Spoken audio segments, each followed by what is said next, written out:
그래서 삼파수를 좀 보면 음, 소크라테스에 의하면 스승은 자기가 아는 것을 제자에게 가르치는 게 아니라 제자 스스로 진리를 찾아 나가게 하는 안내하는 삼파가 되겠다. 어머니가 또 삼파였죠. 그래서 아마 영향을 받았는지는 잘 모르겠고. 그래서 일단 그 소크라테스가 볼 때는 내용을 가르쳐 줄 수는 없어요. 왜냐? 나도 무지의 상태에 있어야 철학자예요.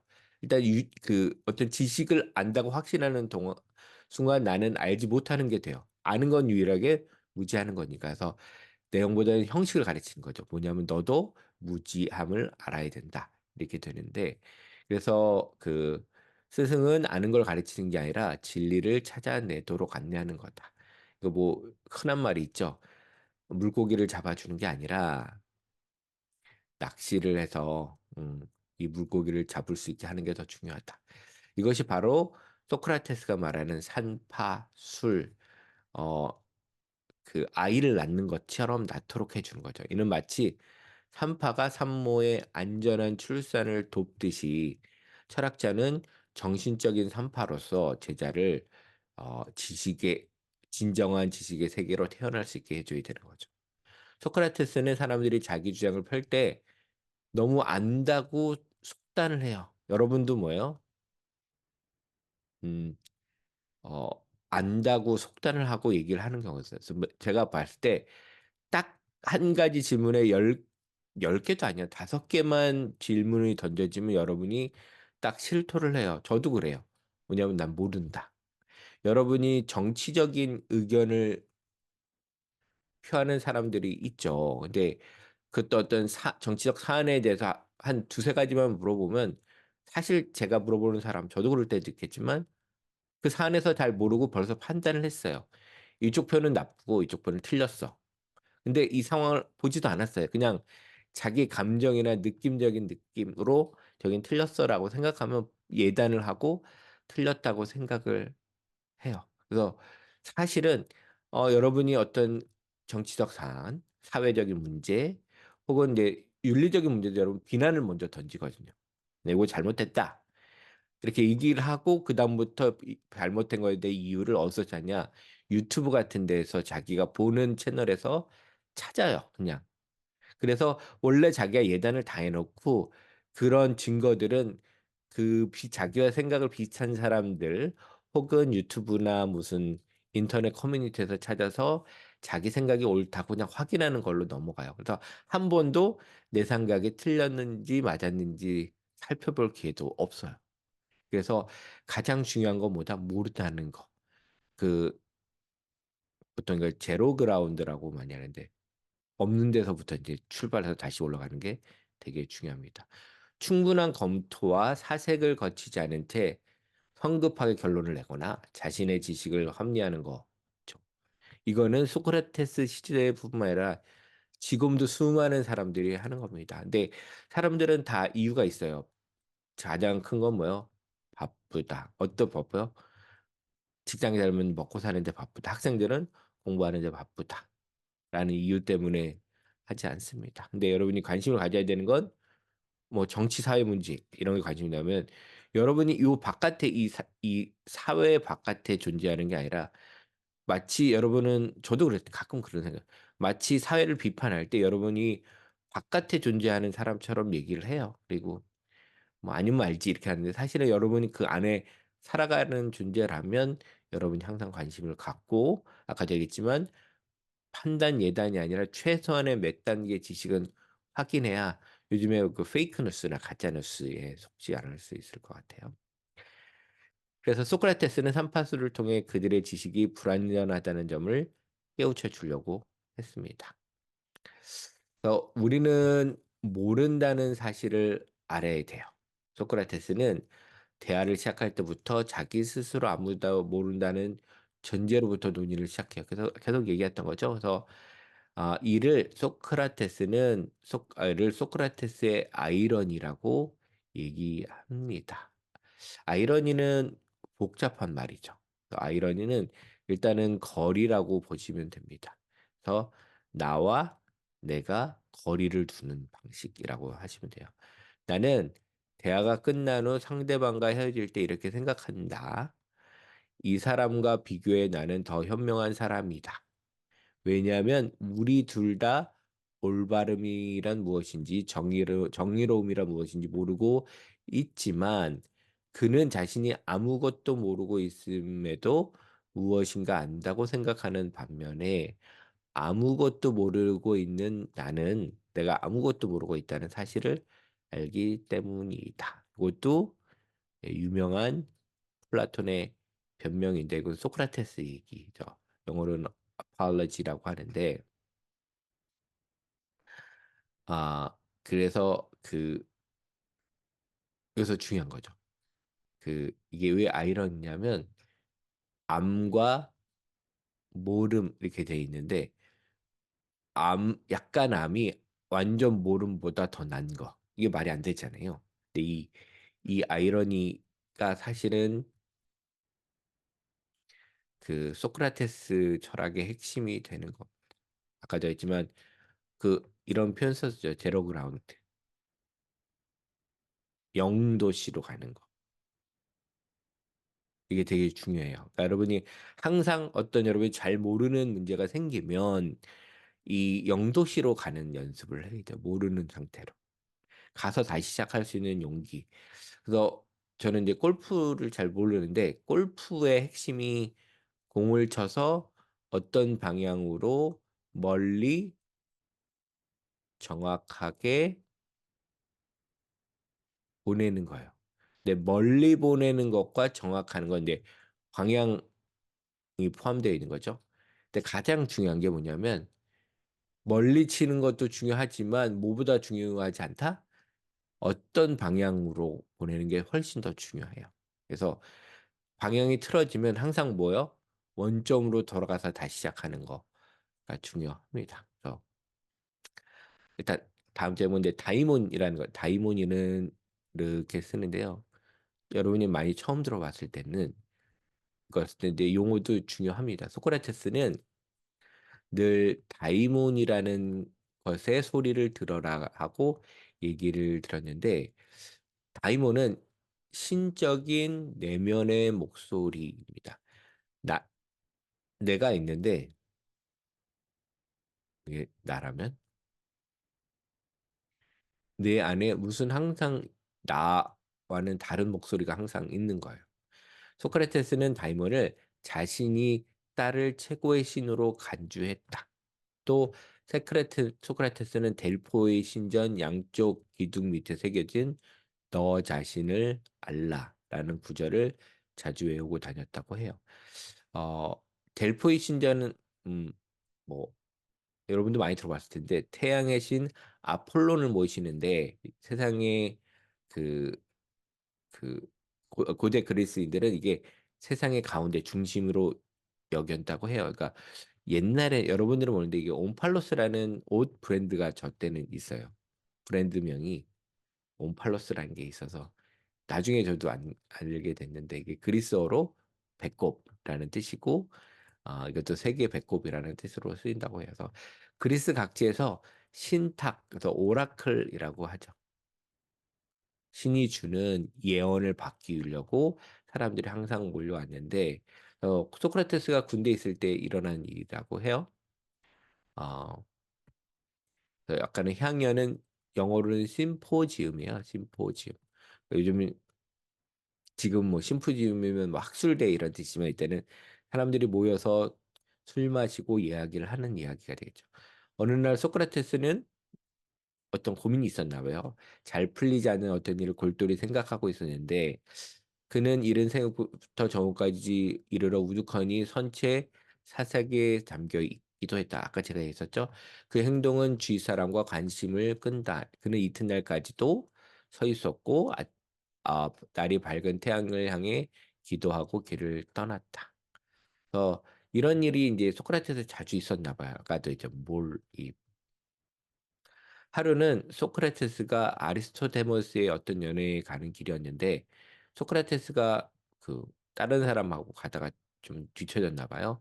그래서 아리스토테모스만 연애에 도착하자 아가톤이 주인이었나 봐요. 소크라테스는 왜 안 오냐고 물어봤어요. 그래서 아리스토테모스는 소크라테스가 자기와 함께 있는 것은 아닌 것을 발견하고 종일시켜 찾아냈는데 소크라테스가 이웃집 문 앞에 서 있는 걸 발견하고 들어와서 소크라테스가 이웃집 문 앞에 서 있으면 아무도 불러도 반응하지 않았다. 그래서 이때 잘 아는 사람들이 잠깐 서서 정신 읽는 버릇이 있다고 알려줬다고 하는데 지금이면 누구는 내 김현징이라고 얘기를 했겠죠.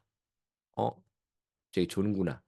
네, 소크라테스는 멍하게 서서 무엇을 보았으면 누구와 대화를 나누고 있었던 것인가? 자기가 섬기는 다이몬, 그 신이 아니었을까? 라고 생각하는 거죠. 다이몬이 모든 인간의 내면에 깃든 수호신인지 외재적 신인지 아니면 그냥 도덕적 양심이라는 의미인지는 명확하지 않다. 지금도 여러 가지 얘기가 있습니다. 하지만 소크라테스는 다이몬으로 인해 영원 불멸을 믿고 죽음에 대한 공포를 벗어날 수 있었다라고 합니다. 근데 아까도 얘기했지만 이 다이몬을 그런 식으로도 할 수 있지만 인간 내면 자체를 요즘의 해석이에요. 인간이 있다면 인간은 되게 순수하고 요 밖에 타인 이런 것들은 나한테 아주 이질적인 거고 이런 식으로 생각하기 쉬워요. 여러분의 생각은 아주 순수해. 나만의 것. 이게 오리진이야. 기원이야라고 그렇게 생각할 수 있는데 사실 여기 다이몬이 얘기하는 바는 이런 걸 수도 있어요. 내 안에 순수하다고 생각하는데 내 안에 이미 순수하지 않는 이 다이몬이 들어가 있어. 이게 신인지 아닌지 양심인지. 양심이 그런 것 같아요. 나는 내가 옳아라고 완전 나를 정당화하고 있는데 어느 순간 나는 틀렸을 수 있어. 내가 잘못했나? 라고 나에게 양심일 수도 있고 신의 목소리 들 수 있지만 어, 그런 소리가 들릴 수도 있어요. 이게 어떻게 보면 이게 윤리일 수도 있을 것 같아요. 그러니까 철학자들이 왜 이 사람들은 내 밖에 있던 타자에 대한 어, 어떤 마음 쓰임 뭐 이런 게 생기는가? 내가 왜 잘못했다가 느끼는가에 대한 여러 가지들이 있어요. 그러니까 예를 들면 과학 같은 거는 이제 진화 심리학 같은 게 많이 얘기를 해요. 윤리적 기반이 그러니까 진화라는 건 진화에 필요해서 생겨난 여러 가지 진화적인 속성일 것이다라고 얘기를 하죠. 그러니까 진화 심리학은 인간의 모든 심리를 진화의 필요성, 생존을 위한 여러 가지 하나의 어, 그 전략 같은 걸로 인식을 하고 있고 또 철학은 그 윤리의 바탕이 될 만한 것들을 다 검토를 해요. 보통 신이 있을 수도 있죠. 그 다음에 어떤 명령이 있을 수도 있어요. 그러니까 신이 명령했다. 그러니까 인간에 대한 어떤 정언 명령이라고 보통 부르는데 이렇게 해야 되기 때문에 하는 것들일 수도 있고 그래서 여러 가지로 고민을 하고 있는데 소크라테스의 다이모네 같은 경우는 이런 식으로 해석을 할 수도 있을 것 같습니다. 이제 다음은 그 소크라테스의 고소당한 일을 한번 보도록 하겠습니다. 왜 고소를 당했느냐? 지금은 되게 중요하죠. 왜냐하면 지승은 사상의 자유를 어, 엄격하게 헌법적으로 보장을 해주고 있습니다. 그래서 어, 어떤 사람이 뭐 요즘에 이제 명예훼손 같은 게 되게 크잖아요. 뭐 요즘에 막 이게 남발되기도 하는데 사상의 자유라는 거는 사실은 더 크기 때문에 명예훼손이 성립되지 않는 경우도 많습니다. 그러니까 뭐 공공의 뭐 목적에 부합하느냐 이런 것도 고려를 하겠지만 사상의 자유가 지금 보장된 입장에서 보면 철학을 했다는 이유로 고소당했다는 이유가 조금 말이 안 될 수도 있겠지만 이 당시에는 철학이 삶, 정치와 지금보다 훨씬 더 긴밀하게 연결되어 있기 때문에 소크라테스의 존재는 많은 사람들이 이제 불편하게 생각할 수도 있었을 것 같습니다. 그러니까 누군가가 소크라테스에게 저 사람이 선생님을 욕해요라고 하면 그건 아닙니다. 그 사람이 한 말 가운데 나에게 해당되는 것은 전혀 없다라고 말했는데 그래서 문제가 있는 거는 소크라테스 자신의 문제가 아니라 그 사람의 열등 의식이라 이렇게 생각을 했던 것 같아요. 근데 이렇게 이 말은 그렇게 중요한 것 같진 않은데 어, 소크라테스 반어법을 한번 볼게요. 그래서 우리는 어, 자기가 모른다는 사실을 깨달아야만 합니다. 이건 계속 얘기했던 거죠. 그러니까 이 무지에 대한 네가 모르는 것을 아는 것. 아까 영점이라고 했죠. 소크라테스는 철학의 기본 전제가 이 말이에요. 네, 계속 얘기했던 얘기고, 소크라테스가 보기에 자신의 무지를 모르는 사람은 아무것도 알아낼 자격이 없어요. 소크라테스는 상대방과 토론할 때 일단 자기 생각을 얘기 안 해요.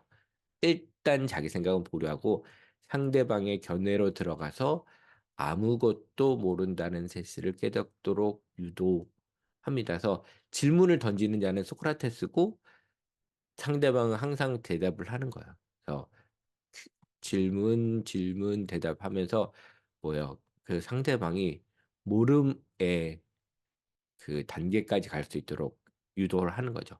끊임없이 반문을 통해 상대방의 모순을 헤말리게 함으로써 상대방이 당과 같은 말을 하게 해요. 고박하게 만드는 거죠.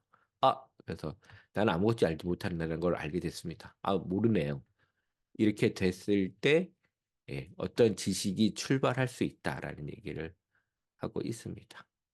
자, 알고 있지만 여러분도 스스로에게 이 방법을 통해서 여러분이 얼만큼 알고 있는지를 확인해 보는 게 좋습니다. 여러분 이제 시험 공부를 할 때 다 아는 것 같아요. 그때 어떻게 해요? 스스로에게 어떤 시험 문제를 만들어서 내고 내가 대답하는 관계를 하면 내가 시험 공부가 제대로 안 됐구나 알 수 있습니다. 그래서 일단 아무것도 모르는 상태로 가야 된다. 그래서 이렇게 상대가 원래 생각과 다르도록 그 말하게 하는 거. 그 다음에 자기가 무지하다는 것을 고백하도록 폭로하게 만드는 방법을 소크라테스의 반어법이라고 합니다. 그래서 아까 첫 번째 방법이 뭐였죠? 기억나시죠? 산파술, 두 번째가 이제 반어법 이렇게 되겠죠. 소크라테스는 진리를 깨닫았다고 주장하는 철학자들하고 찾아다니며 그의 주장을 논파했다. 이거 여러분이 이제 옛날 홍콩 영화를 보시면 아는데 이걸 도장 깨기라고 하죠. 이소룡 성룡 이런 영화 보면 이 도장마다 다니면서 그 어떤 무술의 고수가 다 깨고 돌아가면서 모든 파들이 있잖아요. 다 깨고 해서 자기의 무공이 뛰어남을 보여주는 걸 이제 도장 깨기라고 하는데 음. 소크라테스가 이거 했다는 거죠. 다음은 소크라테스와 소피스트 트라시마코스가 정의란 무엇인가 아까도 했지만 여러분이 그 마이클 샌델의 어, 무엇인가 이 책이 그 우리나라의 베스트셀러였어요. 어, 아마 샌델 자신도 유명한 그 하버드대 그 철학 쪽에서 윤리학을 하시는 분이시죠. 이분이 낸 이 정의란 무엇인가 이 책이 베스트셀러가 됐는데 아마 이분도 깜짝 놀랐을 것 같아요. 아니 이런 이게 대중서긴 해요. 그러니까 예를 들면 윤리학에 대한 전문 철학자들이 쓰는 책이 아니라 그다음에 자신의 그 유명한 하버드의 강의를 책으로 옮겨내서 좀 쉽게 쓴 거긴 하지만 이런 책이 베스트셀러 되진 않거든요. 근데 이게 한국에서 베스트셀러가 됐다는 게서 깜짝 놀라서 아마 우리나라도 자주 왔었던 걸로 기억을 하는데 거기서 이제 이 책도 여러분이 읽어보시면 알겠지만 정의는 어 이게 A입니다, B입니다라고 하지 않아요. 이것도 어떤 난제로서 끝나는 거예요. 이게 윤리적으로 이걸 해결하기 힘들다라는 그 난제를 그냥 제시하는 거지 정답을 얘기를 해주지 않습니다. 그래서 아마 그 샌델도 소크라테스에 만나서는 모르고 하는 거예요. 나도 잘 모르겠습니다라고 하고 넘어갈 겁니다. 왜냐하면 하지만 샌델은 소크라테스 이후에 나왔던 여러 가지 논의를 다 알기 때문에 좀 더 복잡한 대답을 할 수는 있겠지만 궁극적으로는 트라시마코스와 다르지 않을 것이다라는 생각이 듭니다. 그래서 한번 읽어보면 어, 이 트라시마코스가 해서 정의랑 강한 자이기 따름이다. 강한 힘센 놈이 말하는 게 정의지. 어떤 정치 체제이든 힘을 사용하는 쪽이 지배층이 되고 모든 정권은 자신의 이익을 목적으로 삼는다. 정의란 통치자가 자기한테 도움이 되는 걸 하는 것, 이익이 되는 걸 하는 것이다. 소크라테스 질문은 통치자들은 전혀 실수하지 않는 자들인가 아니면 실수도 할 수 있느냐? 그러면 트라스마코스가 하는 말은 실수할 수도 있다. 소크라테스의 이제 말은 그 트라시마코스 당신의 논리에 의하면 통치자들이 정의롭게 법을 제정한 것은 자신의 이익에 맞게 법을 잘 제정했다는 의미겠지. 또 정의롭지 못하는 법을 제정했다는 것은 통치자 자신에게 불이익이 오도록 법을 잘못 제정했던 거다. 그죠? 정의로운 거는 아까 힘 있는 자들이 하는 게 정의라면 정의롭지 못한 법은 자기한테 불이익이 오는 거, 못한 법은 정의로운 법은 자기한테 도움이 되는 거 이렇게 되는 거죠. 근데 이 소크라테스가 얘기하는 건 이 논리 이상하네. 왜냐하면 통치자가 자기의 이익에 맞게 잘 제정된 법을 이행한 것은 당연히 정의로운 일이 되겠지만 잘못 제정된 법을 이행한 것도 정의로운 것이 되고 만다. 어떤 통치자가 제정한 법은 정의롭기 때문이다. 그죠? 법이 제정될 것은 법이 미리 가정하는 건 뭐예요? 정의롭기 때문에 우리는 법을 제정을 한다라고 하는 게 암묵적으로 이게 선행이 되는 거예요. 근데 어, 통치자가 실수로 자기 불이익이 오는 법을 제정할 수도 있기 때문에 트라스마커스 당신이 말한 것은 정의란 무조건 통치자의 이익이란 주장은 잘못되었다라고 해서 뭐예요? 논리의 모순을 지적하는 걸로 가는 거죠. 그래서 소크라테스는 상대가 정의란 무엇이다. 이렇게 거창한 주장을 하잖아요. 나는 정의란 통치자의 힘이다. 이렇게 주장하면 구체적인 사례를 통해서 요 정의가 틀렸음을 이제 얘기를 하는 거죠. 소크라테스는 상대가 말문이 막힐 때까지 계속 질문했고 결국 상대가 자신의 주장을 철회하도록 만들었다. 이 특히 유명한 사람일수록 더 집착. 아까도 별명이 뭐라 했죠? 등에 전기 가오리. 등등등등 이 별명이 있어요. 그러니까 너무 사람 괴롭히죠. 그러니까 여러분이 소크라테스 만나면 되게 어, 지금 표현하면 이제 진상이라고 생각하죠. 나를 너무 괴롭힌다. 이런 소크라테스의 태도는 데모크리토스 그러니까 원자론 했었던 이 사람부터 야, 너 말이 너무 많아. 이런 식으로 비판을 받기도 했다는데 소크라테스와 논쟁을 펼친 사람들은 그에게 앙심을 품기도 했어요. 그러니까 여러분이 어, 난 좀 알아.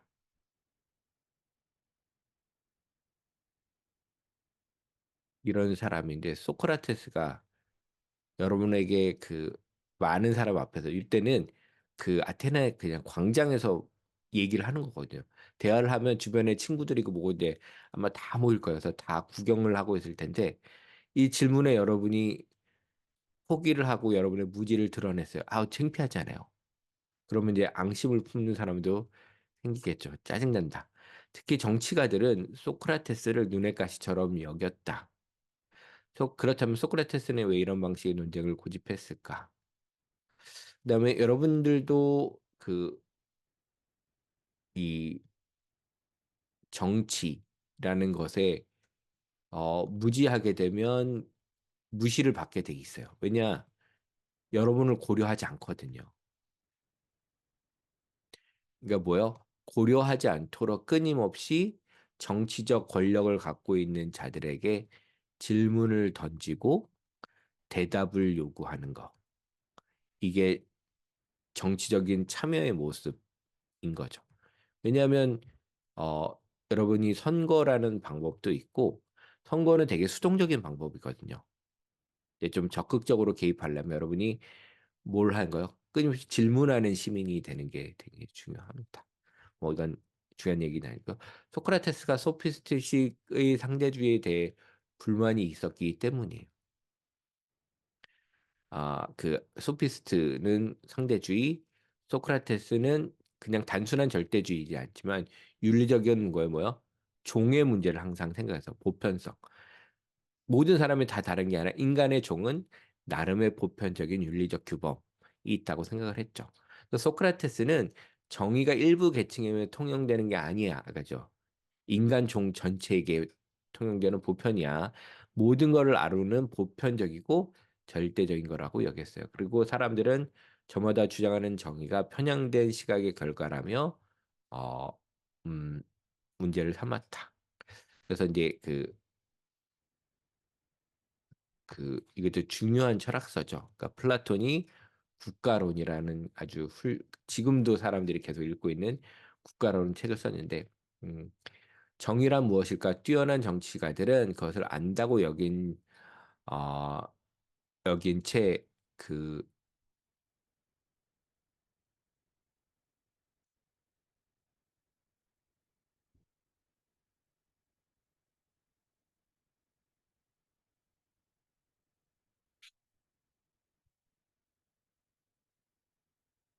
여기저기 다니면서 이것이 정의라고 떠들고 다니지만 왜 이들은 아무것도 모른다는 사실을 모를까? 물론 나도 보편적이고 절대적인 정의가 무엇인지 모른다. 하지만 단 나는 이것을 계속 찾고 싶다. 진정한 정의란 무엇일까? 그러니까 그 소크라테스의 절대론은 소피스트의 상대론과 딱 대척점에 있는 게 아니죠. 그러니까 상대론은 고정되어 있다면 소크라테스는 방향이에요. 보편적인 것이 있을 것이라고 믿고 가는 운동이라고 보면, 그러니까 많은 사람들이 그러니까 소크라테스, 플라톤은 되게 정적인 철학 이렇게라고 보는데 이런 면에서 보면 이게 되게 운동하고 움직이는 철학이라고 볼 수도 있죠. 예. 그다음에 이제 소크라테스가 어떻게 위험에 빠지는지에 대한 얘기를 하면 어, 소크라테스가 인기가 많았어요. 그래서 젊은이들을 많이 끌고 다녔어요. 그래서 그 명문가의 자제들도 막 소크라테스를 따라다니고 흉내를 냈나 본데 소크라테스는 통치자나 유력 인사들이 자신의 이익만 대변하는 것을 두고 잘못된 이념이라고 비판했어요. 이런 사람들은 이제 혼나죠. 그 권력을 갖고 있는 사람한테. 그는 모든 계층을 위한 진정한 정의가 무엇인지 끊임없이 탐구했다. 그 롤랑 바르트라는 사람이 있어요. 롤랑 바르트. 음. 이 사람은 이제 60년대 뭐 그전부터 뭐 80년대까지 그 아주 프랑스 사상계에서 유명했던 사람인데 이 사람이 현대적인 신화 연구를 했어요. 그러니까 근데 이 신화라는 게 뭐 그리스 로마 신화 이런 것과도 완전 다르진 않겠지만 어떤 의미냐면 사람들이 만들어 놓은 어떤 것이 그게 자연적인 것처럼 만들게 하는 힘을 가진 이야기들이 신화입니다. 신화는 지금 단순한 이야기를 넘어서 광고가 될 수 있고, 사람들을 떠도는 이야기도 될 수 있고, 영화도 될 수 있고, 다양한 신화들이 있습니다. 여러분, 옛날 소련에서 획기적인 게 뭐냐면 맥도널드예요. 처음에 구소련에 맥도날드가 처음 들어왔을 때 깜짝 놀란 게 이게 맥도날드가 그냥 햄버거 빵 콜라가 느낌이 아니라 코카콜라도 마찬가지예요. 이게 자유민주주의적인 해방의 의미를 갖고 있었어요. 근데 이거 있나요? 그런 거 없어요. 하지만 이게 마치 자유민주주의, 자유경제, 해방 이런 걸 갖고 있다고 믿게 해주는 게 사실 이제 신화가 되는 거죠. 우리가 갖고 있는 뭐 남자는 이래야 돼, 여자는 이래야 돼. 이걸 나타내기 위해서 하는 여러 가지 영화, 드라마도 있었고 뭐 전래동화부터 엄청 많았잖아요. 그런 것들은 다 신화예요. 원래는 만들어지고 어떤 이익을 대변하는 건데 이게 너무나 자연스럽게 당연한 것으로 만들어주는 것들이 신화가 되는 거죠. 그래서 통치자나 정치인들은 어떤 자신의 권력이 신화되기를 원해요. 신화된 거 뭐냐면 당연한 거가 되는 거. 이걸 보통 이데올로기라고도 불러요. 이데올로기. 이데올로기가 뭐냐? 뭐 이념에서 뭐 공산주의 이념 이런 것도 있지만 이거는 계속 우리가 공산주의 우리나라가 너무 민감하게 반응해서 이념 이데올로기 하면 공산주의라 그러는데 이거랑 상관없이 이데올로기도 뭐냐? 우리가 잘 알고 있고 너무나 당연시 되도록 인 것처럼 만들어준 게 이데올로기예요. 그러니까 그 남성은 뭐 울면 안 돼, 뭐 울면 여성적이야, 뭐 이런 것도 있잖아요. 이런 걸 만들기 위해서 끊임없이 영화나 드라마 뭐 혹은 음악 이런 데서 재현을 맨날 해줘요. 그래서 남성성은 뭐고 여성성은 뭐고 이렇게 정해주는 거. 이게 이데올로기고 그게 현대적 의미의 신화라고 보시면 되겠고. 그래서 소크라테스가 하려고 했던 이 신화들을 깨려고 했던 거예요. 너무나 그러니까 그러니까 그 잘 사는 사람들이 특정 계층의 사람들이 정의라고 부르면 그게 다 이렇게 된다고 믿었던 거죠. 부유한 청년들은 권력자들의 민낯을 낱낱이 드러내는 소크라테스를 좋아했겠죠. 시원하게 까주니까. 이에 청년들은 소크라테스를 막 흉내내기 시작했나 봐요. 이때 소크라테스의 대화 방법 중에 하나가 관어법 아까 했었죠. 한 집안의 부자 관계에 악영향을 끼쳤나 봐요. 그죠. 가정을 막 깨치겠죠. 아버지한테 막 질문하고 막 대답을 요구하고 그러면 소크라테스를 따라다니며 그가 수많은 거물에게 귀족들에게 굴욕을 남기는 걸 딱 보면 사람들이 집에 딱 들어가서 아버지한테도 질문을 하고 아버지는 왜 이래요? 이렇게 질문 일으키고 가정에 무리를 일으켰겠죠. 그들은 아버지와의 대화를 나눌 때 어, 소크라테스를 흉내내서 반박을 했다고 해요. 그래서 청년들이 대체로 아테네 명문가의 자제들이기 때문에 파급력은 더 컸죠. 그죠? 심지어 이 이슈에서는 아리스토파네스가 자신의 그룹 희곡에서 다룰 정도입니다. 그래서 아리스토파네스는 그, 그 그리스 비극이 유명해요. 에스킬러스 뭐죠? 그 소포클레스 그다음에 유리피데스 이렇게 세 명의 유명한 그 극자 같고 희극은 조금 이후에 출발했습니다. 비극보다는 희극이 조금 더 취급을 덜 받지만 재미난 연극이 많은데 그 아리스토파네스가 구름에서 되게 어 그 여기서는 얘기가 없는데 어 되게 희화시켜요. 그래서 아마 아리스토파네스는 소크라테스를 되게 싫어했던 사람인 것 같아요. 구름에서는 뭐냐면 학교를 차려가지고 거기서 돈 받고 법정에서 잘못했는데도 이길 수 있는 방법을 막 가르쳐주는 궤변론자처럼 등장하고 있습니다. 그래서 그 이 당시에 보면 그 소크라테스나 소피스트나 어떻게 보면 같은 묶음이었을 수도 있다라는 얘기도 있어요.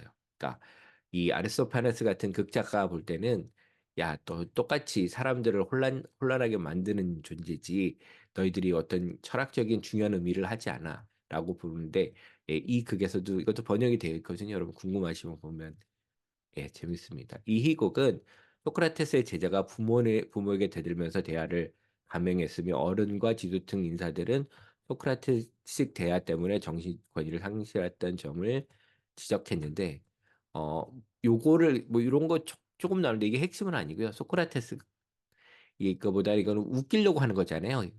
더 웃기려고 이제 소크라테스를 등장하고 조롱하는 식이라고 보시면 됩니다. 작품 속 인물 스트레프시아데스는 막대한 빚 때문에 소왕당할 것을 염려한 나머지 아들을 소크라테스가 운영하는 그 생각 공방 이런 게보다는 이제 수사학 학원이에요. 수사학.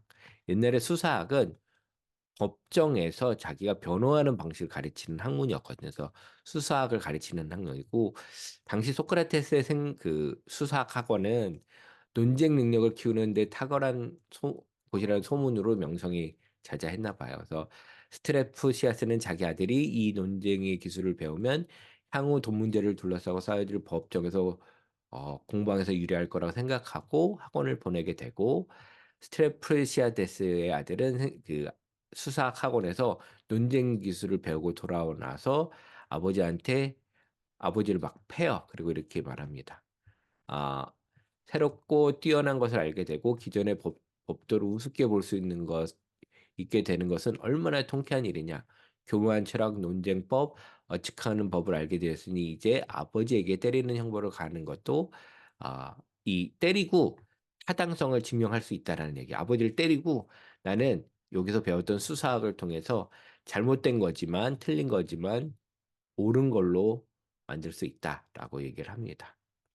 아들이 이제 해괴한 논리를 늘어놓고 패륜 행위를 보이는 것에 충격을 받아 아버지는 이제 불을 지르고 소크라테스와 제자들은 연기 속을 헤엄치고 뛰어나오는 것으로 끝이 난다.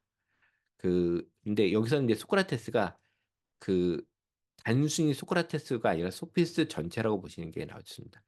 소크라테스로부터 어, 그 논파당한 그러니까 논쟁을 하다 진 사람들이 유력인사나 정치가들이 많았을 텐데 그들은 자신의 무지를 깨닫게 하고 철학적 사유의 깊이를 체험해 주었다고 소크라테스에게 감사했을까요?